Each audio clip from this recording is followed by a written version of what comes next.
Direction la Corée du Sud où l'institution du mariage est en crise. 여기 꼴패미 들어온대요. 패미 알아요? 패미를 몰라? 남혐지의자들이 여기 온대요. 모르셔도 돼. 쟤 죽여버릴 거니까. 따라오면서도 계속 뒤에서 여기 파리가 있네? 이런 식으로 말하면서 물총을 뿌렸습니다. 파리 잡아야지. 물총에 대해서 사람들이 굉장히 불안해했었는데, 왜냐면 이전에 한국 사회에서는 정액 테러라고 해서 버스에서도 막 정액을 여자 머리에 뿌린다든지 하는 일들이 있었기 때문입니다. 어떤 액체가 들어가 있는지도 알 수가 없었고, 사람들이 도망치면서 계속 도망치고 했는데도 계속 따라오고, 위에 그 근처에서 소리치고, 그 당시에 사람들이 정말로 많이 힘들어했고, 공포에 떨어했고, 그 이후에 계속 조커가 자기를 쫓아가는 꿈을 꾼다고 하는 애들도 있었어요. 이미 페미니즘을 한다 묻거든 빗방망이로 후레 갈기십시오. 빗방망이로 후레 갈기고. 그 사람들이 머리에 긴 가발을 쓰고 여자처럼 이제 분장을 해가지고 온 것 모두가 저기 앉아있는 저희들을 조롱하기 위함이고, 또 동시에 이제 저희 같은 경우에는 한국에 있는 여성들은 여자가 꼭 꾸며야 한다는 편견에 반대하는 탈크로스 운동을 하고 있습니다. Le 14 septembre dernier, une employée de métro a été ici poignardée à mort. Pour le ministre de l'égalité des genres, ce n'est pas un crime misogyne. Une déclaration qui a mis le feu aux poudres. En ligne de mire, le gouvernement conservateur qui ne ferait pas assez pour protéger les femmes. Il souhaite supprimer le ministère de l'égalité des genres, alors que les affaires se multiplient. En 2016, déjà un autre meurtre, dans le métro, avait enflammé le pays.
Bien loin des clichés qui rayonnent grâce à un soft power organisé par son offre culturelle qui a envahi en quelques années nos écrans et nos jeux vidéo, il est bon de rappeler une réalité difficile à avaler pour les Coréennes. La Corée du Sud est un pays inhospitalier pour les femmes. Les chiffres des inégalités de sexe et de genre y sont particulièrement inquiétants. Parmi les membres de l'OCDE, la Corée du Sud fait figure de cancre. La moyenne des inégalités salariales des 38 États membres y est de 11,9%, et si aucun pays n'y a atteint l'égalité stricte, la Belgique est en passe de faire disparaître cette inégalité avec un gender cap de 1,2% seulement. La France est loin derrière avec un gender cap supérieur à la moyenne de 14,1%. Mais tout en haut du classement, les Israéliennes fulminent, devant accepter un écart salarial de 24,3% en comparaison de leurs homologues masculins. Un seul pays fait pire, la Corée du Sud, chez qui les inégalités salariales entre les femmes et les hommes crèvent le plafond, se hissant à 31,3%. Les inégalités salariales, c'est pas un problème idéaliste qui n'a pas de conséquences, les conséquences sont tout à fait matérielles. Dans une société patriarcale dans laquelle la violence masculine est constante, le fait de gagner un salaire inférieur aux hommes, ça a des conséquences. La première d'entre elles, c'est celle de créer une dépendance financière au conjoint qui travaille et qui gagne en moyenne plus d'argent, rendant difficile, voire parfois impossible, la rupture. La femme étant moins indépendante financièrement qu'un homme, il lui est plus difficile de quitter le foyer conjugal. Mais les inégalités de genre et de sexe en Corée du Sud ne se limitent pas simplement à ce gender gap. En ce qui concerne les taux de violence conjugale subis par des femmes en 2023, la moyenne des pays de l'OCDE est de 23,4%. La Suisse, elle, est le pays de l'OCDE qui compte le moins de violences conjugales avec 12% des femmes concernées. En France, une fois encore, nous sommes au-dessus de la moyenne avec 28%. L'un des pays les plus inquiétants de l'OCDE, c'est la Turquie, puisque 32% des femmes y ont subi des violences conjugales au cours de l'année 2023. Il n'y a qu'un seul pays qui fait pire que la Turquie, Il s'agit encore une fois de la Corée du Sud, avec un taux de 48% de violence conjugale.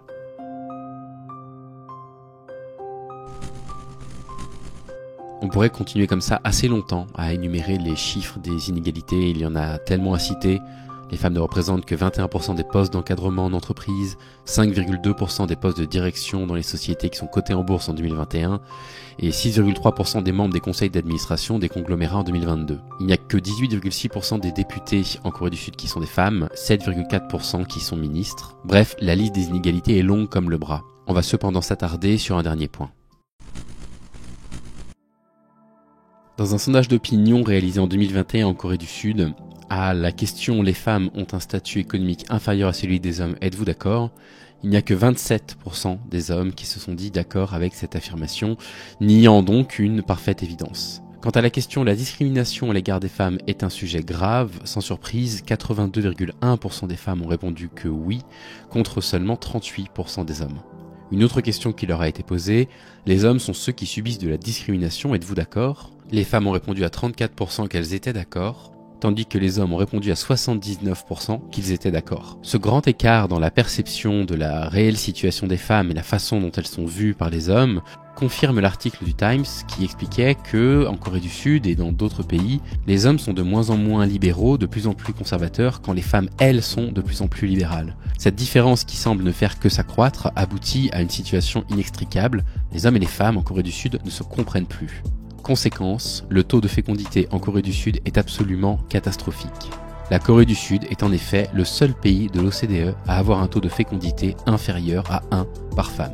Il plafonnait en 2021 à 0,8. Cette situation démographique catastrophique aboutit à enrichir un conflit de plus en plus violent et apporte sur le plateau des hommes la tête des coupables idéales. Celles qui sont responsables de cette situation ne sont autres que les féministes, et il faut dire que les courants féministes en Corée du Sud ces dernières années se sont largement renforcés.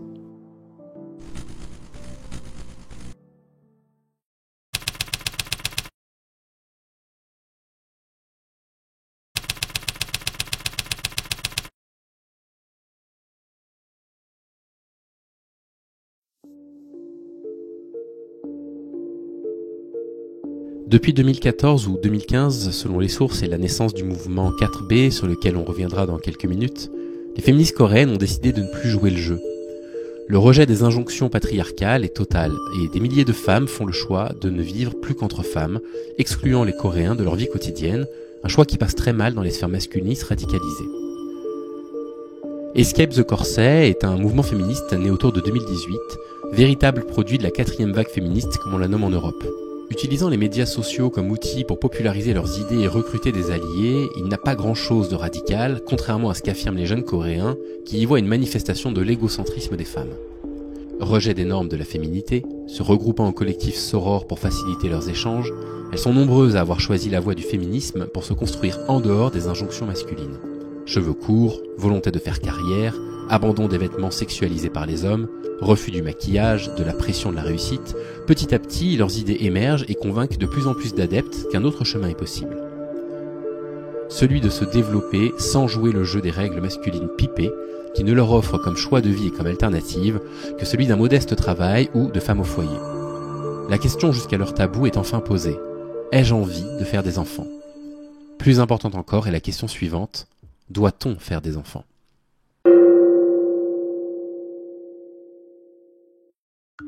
Dans un environnement où votre corps est perçu comme un capital d'échange, une ressource à échanger contre une autre financière, cette réappropriation de leur propre corps ne passe pas du tout. Les hommes s'en mêlent, ou tout du moins ils tentent de s'en mêler, en forçant l'entrée dans des espaces non mixtes, comme lors de ces expositions de photographies de femmes détruisant leurs produits cosmétiques ou se rasant le crâne. Elles essaient de changer le monde du travail. Jusque-là, les CV des femmes devaient comporter leur taille, leur poids et parfois même leur mensuration. Des voix s'élèvent contre ces pratiques sexistes et les CV sans photo finissent par pleuvoir. Les cabinets de chirurgie esthétique paniquent, les grandes marques cosmétiques également, de nouvelles campagnes de publicité tentent d'adoucir leur message pour ne pas perdre leur clientèle, mais comme la 4e vague le fut en Europe et aux États-Unis, rien ne semble ralentir la progression de leur message. Les indignations montent de tous côtés. Lim Yeon-ju, célèbre présentatrice, s'avance devant des caméras sans ses lentilles de contact mais avec une paire de lunettes. Les hommes explosent de colère. Elle est le symbole de trop, les femmes ne leur sont plus dociles, échappent à leur contrôle, et la panique les gagne. Parallèlement à Escape the Corset se développe un mouvement beaucoup plus controversé de par ses propos allègrement racistes, lesbophobes, homophobes ou transphobes. Un courant particulièrement radical cette fois-ci, précédant Escape the Corset de 3 ans, mais qui n'avait pas encore connu son heure de gloire. Face aux répressions toujours plus violentes des masculinistes, leur discours devient jusqu'au boutiste et trouve un incroyable écho. Ce mouvement, c'est celui des 4B. 4B pour 4 non, très fermes. Non au fait de se marier avec des hommes, non au fait de sortir avec des hommes, plus aucun rapport sexuel avec eux, et enfin, ne plus faire d'enfants. Dans un pays sinistré par le taux de fécondité le plus bas du monde, c'est la goutte de trop pour les hommes. Mais n'allons pas trop vite. Contrairement à Escape the Corset, qui semble avoir converti plusieurs centaines de milliers de Coréennes, voire plusieurs millions, le mouvement 4B est lui beaucoup plus modeste. Composé d'une centaine de membres à ses débuts, on estime le nombre de participantes au mouvement d'environ 4000 aujourd'hui. Un effectif dérisoire, mais qui a révélé l'hostilité massive des hommes à l'encontre de tout courant féministe. C'est que le courant 4B est particulièrement vocal. Ces vidéos deviennent rapidement virales, ouvrent la fenêtre d'Overton en grand et servent de prétexte aux courants masculinistes les plus violents qui y voient l'occasion rêvée d'associer toute forme de féminisme au mouvement des 4B afin de les discréditer en masse. Et plus les hommes les chargent, plus les 4B répondent fort. Relayées à l'international, elles sont soutenues par des courants féministes américains qui relaient leur combat en Occident et s'associent même à ce courant, leur offrant une légitimité inattendue. Si les militantes d'Escape the Corset portent leur message dans toutes les sphères de la société coréenne, les 4B ont choisi de ne s'adresser qu'à des femmes. Elles perçoivent en effet les hommes comme des oppresseurs qui n'ont aucun intérêt à voir émerger de nouvelles formes de société dans lesquelles ils ne seraient pas les seuls gagnants. Par le très influent site WOMAD, site tout aussi controversé que le mouvement lui-même, elles appellent à une résistance à la mesure de la violence des hommes à leur encontre. Des groupes radicaux comme celui-ci existent en France et sont régulièrement instrumentalisés par les antiféministes, prétendant que les femmes souhaiteraient un monde sans hommes, où tout individu né mâle mériterait d'être castré. Des dérives rarissimes qui ne représentent rien si ce n'est elles-mêmes, mais qui sont devenues l'épouvantail dressé chaque fois qu'une femme ose parler de son féminisme sur les réseaux sociaux. Même méthode et même son de cloche en Corée. L'avènement des idées des 4B est l'aubaine rêvée pour les antiféministes du pays, qui forcent la confusion entre leur ultra-radicalité et les féministes militants pour qu'on les reconnaisse en tant qu'individus, méritant les mêmes droits et la même considération que les hommes. Mais rien n'y fait. Leur propagande est lancée et elle est puissante. Les éléments de langage sont trop forts. Si la Corée du Sud traverse une telle crise de la natalité, ce n'est pas la faute des conditions matérielles d'existence de plus en plus rudes, ce n'est pas la faute des études interminables pour accéder à un salaire décent, non, ce sont les féministes et leurs discours égoïstes. Qu'importe si le mouvement 4B n'est composé que de 4000 membres, qu'importe la vérité, qu'importe le mensonge, qu'importe qu'elles ne parlent qu'en leur nom, et non au nom de toutes les féministes du pays. Leur adversaire est tout trouvé, et leur réponse au développement des idées progressistes et féministes va se faire à travers une série d'actions, franchissant à chaque fois un cap dans la violence.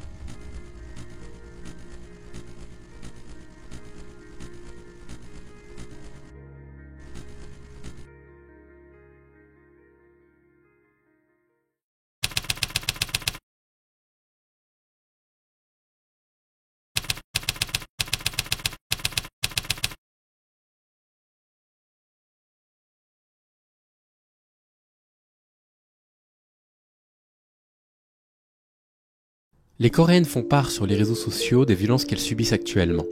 Beaucoup des informations qu'elles donnent sont difficiles à vérifier. Ce que je m'apprête à évoquer avec vous, je suis parvenu à le confirmer par différentes sources. Mais gardez bien à l'esprit que les histoires qu'elles racontent sont encore plus graves que celles que je m'apprête à vous révéler, et que la réalité est potentiellement plus sombre qu'il n'y paraît. Cet emoji. Oui, celui-là. Ce simple emoji a suffi à lui seul à mettre le feu aux poudres. Afin de contrer l'offensive masculiniste, les féministes coréennes tournent en dérision ce qu'elles perçoivent de la virilité de ceux qui ne les laissent même pas exister. Cette blague privée parfaitement anodine et inoffensive fut la goutte d'eau de trop pour les hommes coréens. Les femmes ne les respectent plus, il faut élever leur niveau de contrôle. Le mouvement anti-MeToo s'organise soudainement. Les femmes qui ont commis l'affront de tourner en dérision les surréactions des hommes sont traquées sur les réseaux sociaux, au cœur même de leur entreprise. Certaines seront licenciées pour cette unique raison, l'utilisation dans des groupes privés d'un emoji qui les vexe. Tous les profils des féministes sont passés au peigne fin. Toutes celles qui ont utilisé l'emoji subissent alors un harcèlement organisé, allant jusqu'au doxing de leurs informations personnelles et aux actions violentes dans l'espace public. On reviendra dessus. Le groupe Megalian apparaît alors et entend défendre les Coréennes contre les abus des hommes et décide d'arborer comme logo l'emoji de la discorde. Il est à noter que ce groupe est tout aussi controversé que le mouvement 4B, dont il s'est petit à petit séparé pour des désaccords idéologiques, tout en conservant une part de controverse. Les réactions masculinistes montent alors en intensité. L'entreprise GS25 s'enferre dans une situation inextricable. Après avoir posté une annonce recherchant une femme, tout en précisant qu'elle ne devait pas être féministe, les protestations les forcent à s'excuser et à retirer l'annonce. En guise de bonne foi, ils décident de commercialiser du matériel de camping floqué de l'emoji qui fait tant parler. Colère alors des masculinistes qui estiment que la chaîne de magasins est devenue une menace pour les hommes, une campagne massive de boycott est organisée et le produit est retiré. Dans le studio de jeux vidéo où elle est employée, on découvre par ses réseaux sociaux personnels que Kim Jae-yeon, une actrice qui prête sa voix à des personnages du studio, s'est prise en photo en 2016 avec un t-shirt arborant le slogan « Girls do not need a prince ». Les femmes n'ont pas besoin d'un prince. La colère est instantanée dans l'entreprise et Kim Jae-yeon sera licencié 48 heures après le début de l'affaire. Le terrorisme du sperme, bien que peu documenté et semble-t-il rare, suffit à faire son effet. Dans les abords des manifestations, des hommes chargent des pistolets à eau avec des mélanges d'eau et de leur propre sperme pour en asperger les participantes. Le résultat de telles actions est immédiat, de nombreuses femmes annoncent se retirer des futures protestations publiques. Ces terroristes n'agissent pas qu'en manifestation, ils ciblent également les femmes qu'ils croisent par hasard dans l'espace public, la rue, voire les bus.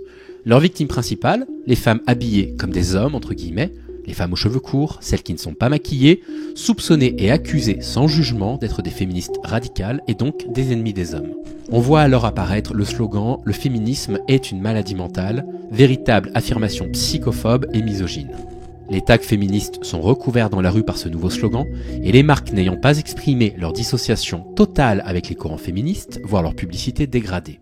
Le centre de livres Kyobo, qui prétend avoir perdu 20% de sa clientèle depuis qu'il a été pris pour cible, est soudainement sujet à un terrible harcèlement et boycott depuis qu'une de ses employées a retweeté des propos jugés misandres. Des groupes de K-pop féminins qui se sont fait le relais d'idées féministes ont été agressés physiquement pour avoir été photographiés en conférence de presse avec des coques de téléphone arborant le slogan « Les femmes peuvent faire ce qu'elles veulent ».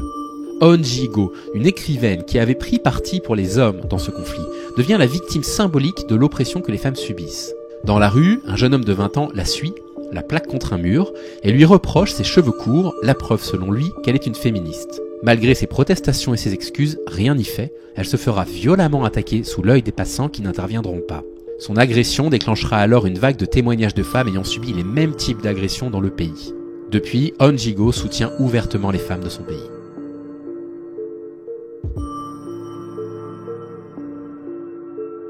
La loi évolue alors, elle décide de condamner les faits de harcèlement plus sévèrement. Conséquence immédiate, les Coréens piègent les toilettes publiques en y installant des caméras espions. Ils envoient ensuite les images à des sites spécialisés qui les diffusent publiquement.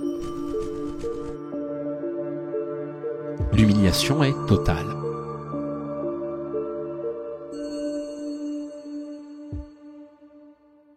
Des faits de violence individuelle qui ne cessent de s'aggraver. Mais comme la domination masculine n'est pas une affaire d'individus, mais une affaire de collectif, c'est la société coréenne tout entière qui a fini par se liguer contre ces femmes.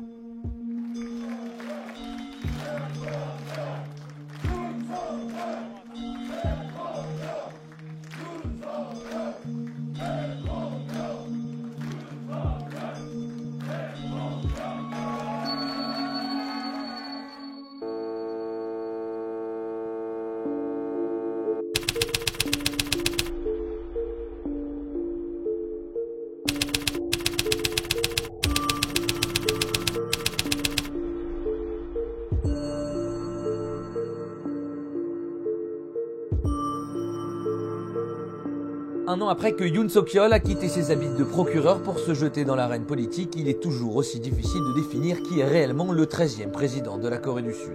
Lors de la campagne présidentielle, il a fait parler de lui avec ses sorties polémiques sur les femmes, les étrangers ou encore la Corée du Nord, ce qui lui a parfois valu d'être comparé à Donald Trump. You look at some of the domestic policies that he's pursuing in this election campaign.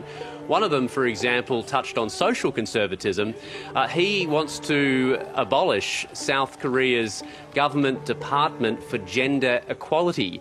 And he was trying to woo many young male voters in this campaign who felt that gender equity efforts in South Korea were discriminatory.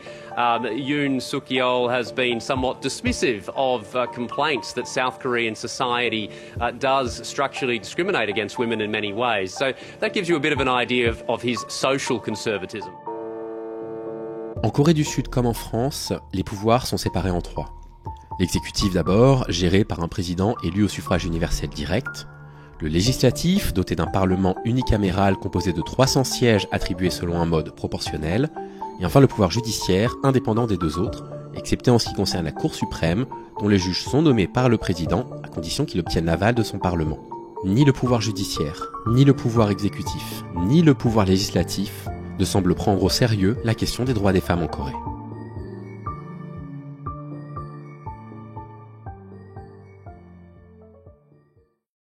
En 2019, BJ Jamie, une streameuse de son vrai nom Jo Young-mi, utilise durant un de ses lives l'emoji qui vexe les masculinistes. Conséquence, 3 streamers, très puissants, organisent son harcèlement de masse. Après des années de lutte contre la dépression, elle se retirera définitivement de Twitch, avant de mettre fin à ses jours le 24 janvier 2022. La justice coréenne n'enquêtera pas. Elle s'appelait Maeva. Elle est morte la semaine dernière après avoir été harcelée sur les réseaux sociaux. En novembre 2023, Kim Joo-hee, meneuse du collectif féministe sud-coréen Hail, est violemment agressée dans la rue par un homme du groupe antiféministe Men's Solidarity. Elle perdra 80% de son audition à l'oreille gauche. La justice coréenne ne poursuit pas l'affaire. Enquête classée sans suite. En 2023, la police coréenne annonce que 7152 hommes ont été arrêtés pour harcèlement et menaces de mort envers des femmes. Seulement 350 d'entre eux ont été placés en détention provisoire en attente de jugement par la justice. Dans 94% des cas, la justice va classer votre plainte sans suite. C'est dans ce contexte laxiste qu'en 2023, Yeon Joo-hwan harcèle, stalk et menace de mort sa collègue pendant des mois sans que la police ni la justice n'interviennent. Il finira par l'assassiner brutalement, malgré ses plaintes et ses appels au secours restés lettre morte. Encore un féminicide, elle est déposée 3, 4 fois, 5 fois plainte. Destiné à renforcer la liberté d'expression de la presse en 2022, un projet de loi entend restreindre le recours à des plaintes en diffamation, bien plus prises au sérieux que les plaintes pour harcèlement et menaces de mort. Mais le président coréen s'y opposera fermement.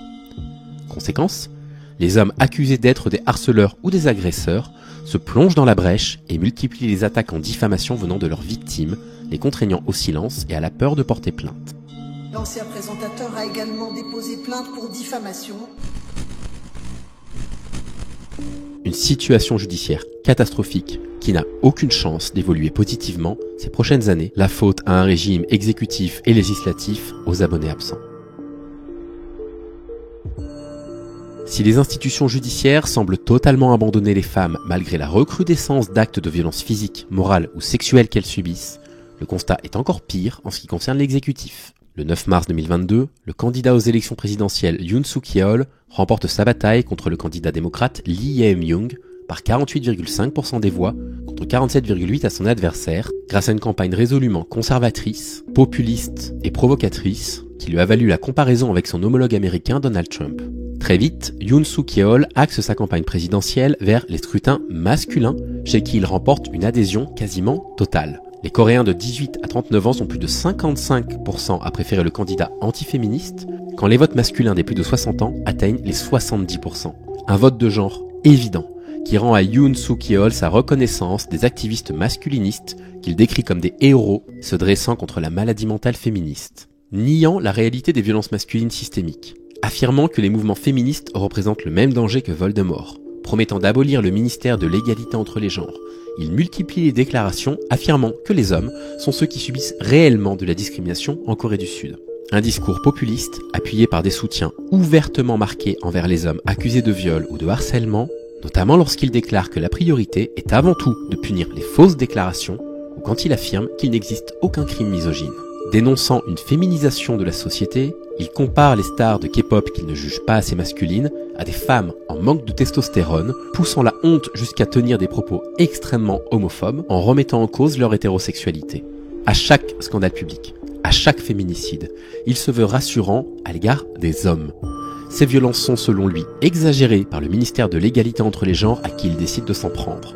Ces violences ne représentent que des cas isolés, et il désigne à la vindicte populaire les féministes, responsables selon lui d'une épidémie de misère sexuelle. Comme il le laisse sous-entendre, les hommes récupèrent ce qui leur revient de droit. Épinglé par Amnesty International pour avoir affirmé qu'il n'existe pas de discrimination basée sur le genre, le président coréen, depuis son élection, semble éviter soigneusement le terrain du féminisme, sachant qu'il est attendu au tournant par la presse internationale. Mais ses déclarations passées et son refus de financer des campagnes de mesures contre le harcèlement et les VSS ne l'empêchent pas d'être invité en grande pompe par les dirigeants occidentaux. Par une campagne populiste, titillant les affects nationalistes et misogynes de sa population, surfant sur des paniques morales ridicules, le président coréen s'est assuré un soutien indéfectible des réactionnaires, dont les idées se propagent toujours plus facilement en temps de crise. Le néo-féminisme qui est né aujourd'hui, notamment après MeToo, c'est un féminisme qui accuse.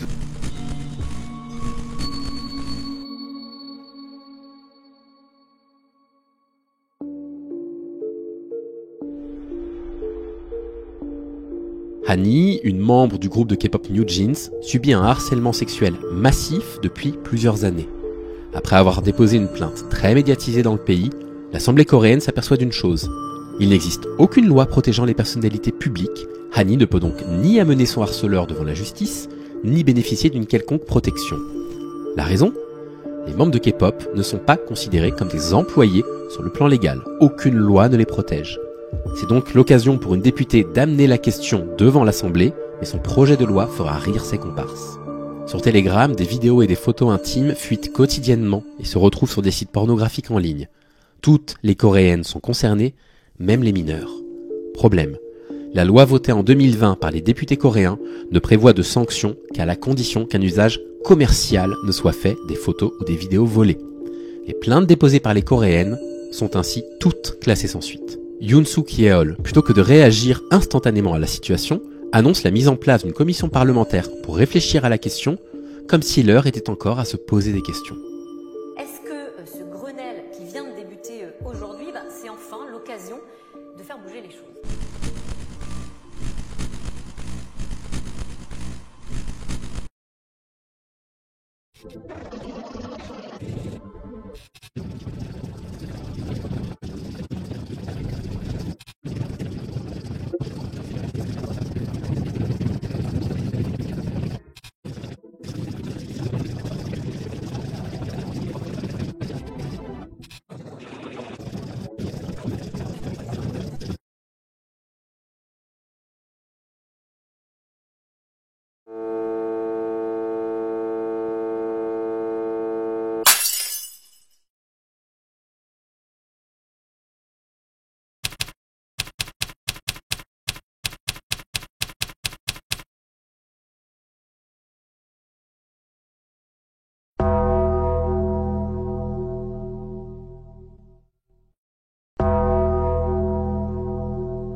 Alors les gars, il y a de plus en plus d'hommes qui se font marcher dessus par les femmes.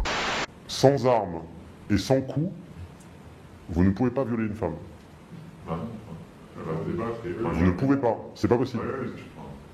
Essayez avec votre soeur ou votre cousine, ce n'est pas possible. Vous ne pouvez pas immobiliser suffisamment une femme adulte et la pénétrer. C'est impossible. Si elle vous en... C'est impossible. Ben essayez. Quand une femme se comporte mal, vous devez y mettre des conséquences. Mauvais comportement, punition. Bon comportement, récompense. Je veux parler de ce nouveau totalitarisme, oui, il faut le dire. Ce nouveau totalitarisme qu'est le néo-féminisme. Raison de plus pour aller voir ailleurs, et raison de plus même si tu veux la garder auprès de toi, justement. Pour qu'elle reste amoureuse de toi, il faut que tu restes séduisant, et pour ça, il faut que tu continues à aborder et à gagner en compétences sociales, bien sûr. En fait, il n'y a que les timbrés féministes pour nier la notion d'individu et croire que les femmes font toutes partie de la même équipe. Si tu commences à montrer que ton but c'est de la faire jouir, je te garantis qu'elle ne va pas jouir. Les nanas, généralement, détestent ça. Enfin, mon but simplement, tu vois, c'est d'expérimenter énormément de choses avec mes femmes. Donc toi, tu les veux vierges, ça va aussi loin que ça. C'est tout simplement. Tout simplement. Je m'en fous tellement de faire jouir ma copine. Ça doit faire quoi, 2 ans qu'on se connaît. Elle a dû jouir, je dirais 2-3 fois, tu vois. Quand il y a eu l'affaire de cette secrétaire d'État à la francophonie qui a été accusée de viol, d'agression sexuelle, parce qu'en Gynécologue. fait, elle est gynécologue, elle a examiné des malades de l'endométriose, et que donc 2 jeunes filles qui confondent un peu tout l'ont accusée de viol pour un examen gynécologique qu'elles ont vécu, qu'elles ont trouvé douloureux et pas très respectueux. Sandrine Rousseau a dit « Toute pénétration sans consentement, c'est un viol, point barre ». Eh bien, ce point barre, ce refus de la complexité de la réflexion, c'est ce qui peut mettre en danger la gynécologie, la médecine et honnêtement l'intelligence publique.